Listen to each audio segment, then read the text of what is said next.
Hello दोस्तों, आज के इस कहानी में आप सभी का स्वागत है। मेरा इकलौता बेटा जो अभी अभी हॉस्टल से आया था, उसने मुझे मंसूरी के एक होटल के कमरे में ले जाकर पूरी रात। मेरा नाम सरिता है। मेरी शादी बहुत ही पैसे वाले घर में हुई है। मेरे पति एक बहुत ही बड़े बिजनेसमैन हैं। वे अपने बिजनेस के सिलसिले में हमेशा विदेश में रहते हैं। शादी के 2 साल बाद मुझे एक बेटा हुआ। जब बेटा हुआ उस समय मेरे पति मेरे साथ नहीं थे। मुझे इस बात का बड़ा दुख था कि यह एक पल औरत की ज़िंदगी का सबसे अहम पल होता है। वे मेरे बिल्कुल भी केयर नहीं करते थे। वे मेरे पास बहुत कम रहते थे। ज़्यादातर वह विदेश में ही रहते थे। मैंने अपने बेटे की परवरिश खुद अकेले ही की। उसे अच्छे से पढ़ाया लिखाया, अच्छे संस्कार दिए। 5वीं क्लास तक तो वह मेरे साथ ही रहकर पढ़ाई करता था। फिर एक दिन मेरे पति विदेश से आए। उसे बोर्डिंग स्कूल भेज दिया पढ़ने के लिए। कुछ सालों तक बोर्डिंग स्कूल में पढ़ने के बाद उन्होंने उसे अमेरिका भेज दिया पढ़ने के लिए। वहाँ पर हॉस्टल में रहकर पढ़ाई करने लगा बेटा। और पति के चले जाने के बाद मैं बिल्कुल अकेली पड़ गई थी। मेरे पति मुझे अपने साथ कहीं लेकर भी नहीं जाते थे।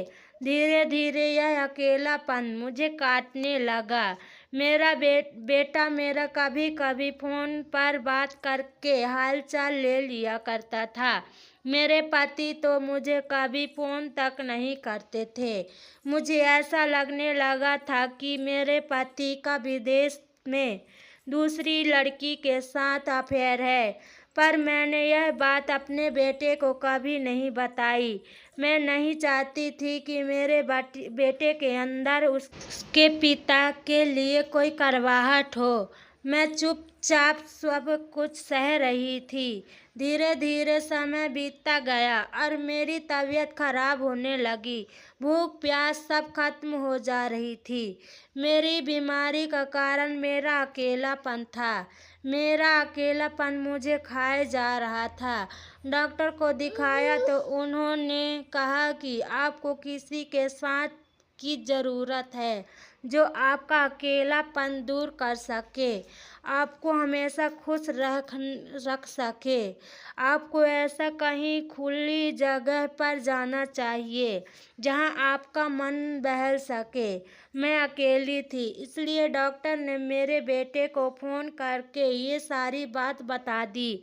अगले दिन ही मेरा बेटा इस हॉस्टल से घर आ गया। उस समय गर्मी की छुट्टियां चल रही थी। वह कुछ दिनों के लिए मेरे साथ रहने आ गया। अचानक उससे बेटे ने कहा, चलो मम्मी, अपना सामान पैक कर लो, चलो मैं तुम्हें मंसूरी घुमा कर लाती हूँ। मैं मना कर रही थी तो वह जिद पर अड़ गया। कहने लगा कि डॉक्टर ने आपको थोड़ा घूमने फिरने के लिए कहा है। आप यहाँ से थोड़ा बाहर निकलेंगी तो आपको अच्छा लगेगा। और हाँ, अपने लिए अच्छे अच्छे कपड़े पैक कर लेना। बेटे ने कहा, जैसे आप शादी से पहले पहनती थी। मैंने अब कहा, वो सब कहाँ पहनूंगी। बेटे ने कहा, बस आप रख लो, यहाँ नहीं तो वहाँ पहुँचने पर पहन लेना। आपकी पुरानी यादें ताज़ा हो जाएंगी। फिर बेटे के कई कहे पर मैंने अपने लिए अच्छे अच्छे कपड़े पैक कर लिए। हमारी ट्रेन रात के 11 बजे की थी। अगले दिन हम मंसूरी स्टेशन पर पहुंच जाते हैं। स्टेशन पहुंचते ही एक होटल में रहने के लिए कमरा लिया। फिर मैं और मेरा बेटा दोनों फ्रेश हुए, कपड़े चेंज किए। मैंने साड़ी पहन रखी थी तो बेटे ने कहा, ये क्या मम्मी, आप साड़ी में क्यों चेंज करके जो दूसरी वाली ड्रेस लाई है उनमें से कोई पहन लो।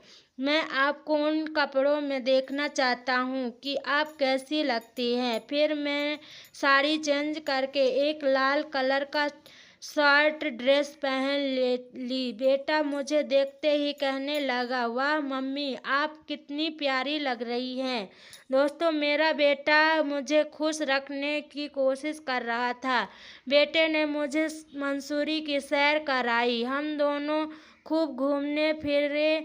उसके बाद मैं थक गई। मैंने बेटे से कहा, चलो अब होटल वापस चलते हैं, मैं थक गई। तो बेटे ने कहा, ठीक है। होटल पहुंचते पहुंचते रात का खाना हमने वहीं मंगाकर खा लिया था। फिर मेरा बेटा मुझसे बातें करने लगा। मैंने उससे कहा, चलो सो जाओ, और वह कहने लगा, नहीं, आज मैं पूरी रात आपसे बात करूंगा। डॉक्टर ने कहा कि मैं आपको अकेला छोड़ूं, आपको खुश रखूं। फिर बेटा मेरा कहता है कि मम्मी, आप इस ड्रेस में एकदम मॉडल जैसी दिखती हो, आप ऐसे ही ड्रेस पहना करो। वैसे भी पापा कहाँ आपके साथ रहते हैं, उन्हें तो आपकी बिल्कुल भी परवाह नहीं है। फिर बेटा पूछा, मम्मी, आप शादी से पहले किससे प्यार करती थी?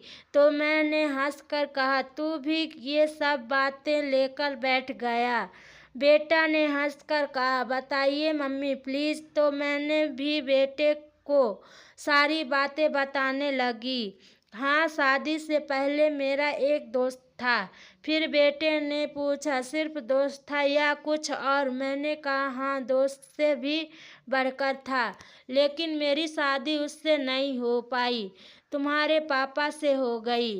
वो भी मुझसे ऐसे ही अच्छे अच्छे ड्रेस लाकर दिया करता था और कहता था कि तुम ऐसे ही अच्छी लगती हो। फिर मैंने कहा, खैर ये सब छोड़ो, अब सब पुरानी बातें हैं। फिर बेटा कहने लगा कि मैं आज से आपको अच्छा वाला दोस्त हूँ, आप मुझे हर बात शेयर कर सकती हैं। मेरी खुशी का ठिकाना नहीं रहा। मैं खुश के मारे अपने बेटे के सीने पर सिर रखकर रोने लगी। तब बेटे ने चुप कराते हुए कहा, मम्मी आप रोए मत, डॉक्टर ने आपको खुश रहने के लिए कहा है और वही करने के लिए मैं आपको यहाँ लाया हूँ। सच में दोस्तों, उस रात मेरे बेटे ने मुझे इतना ज़्यादा खुश कर दिया था कि जितना इतने सालों में मुझे मेरे पति से कोई खुशी नहीं मिली।